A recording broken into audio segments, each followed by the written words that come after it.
Good afternoon, Mr. Ambassador. Nice to meet you, and it is a really pleasure for us to have you today here in our program. Welcome to the Swiss residence. Nice to meet you. We know that Switzerland is also among the first Western countries to recognize the People's Republic of China.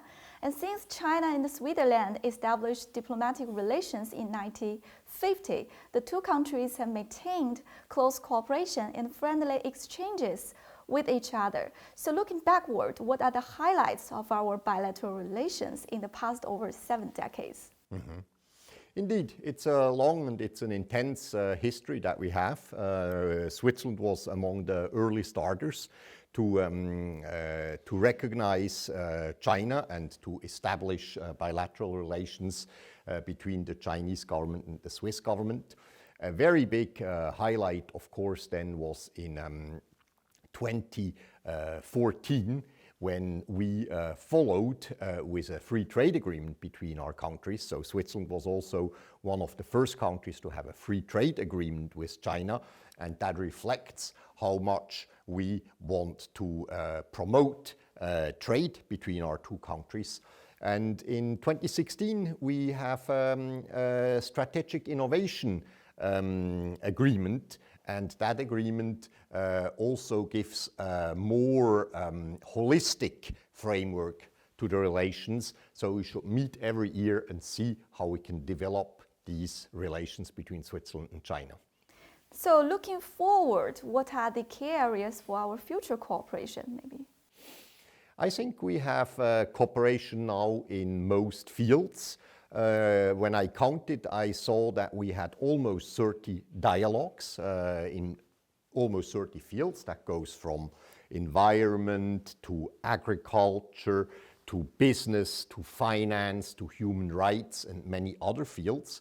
And I think now that the pandemic hopefully soon comes to an end, we should reactivate all these dialogues and start meeting regularly in all these fields again.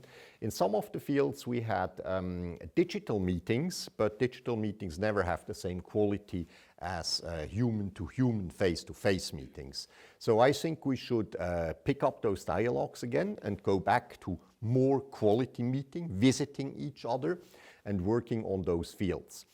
Then secondly, I think we have a big job to do in the field of business. We have around 1,000 Swiss companies here in China. There are many Chinese companies in Switzerland, and the management of these companies want to travel back and forth and generate new ideas for investment, for business, for exchange. And then last but not least, we have practically all the Swiss universities have partnerships with Chinese universities. Chinese cities have partnerships with Swiss cities. And all these partnerships and memorandums of understanding and have to be reactivated, and people have to start visiting each other and working on relations again, not only through digital, but human to human. That's how we're born. We want to have our relations in real. So the future seems to be very promising. And as you have mentioned, those areas, education and business, maybe other sectors will cooperate closely after the pandemic, I think. Yeah, and we shouldn't forget culture. I want to see Swiss artists doing tours or having exhibits, showing exhibits in China again.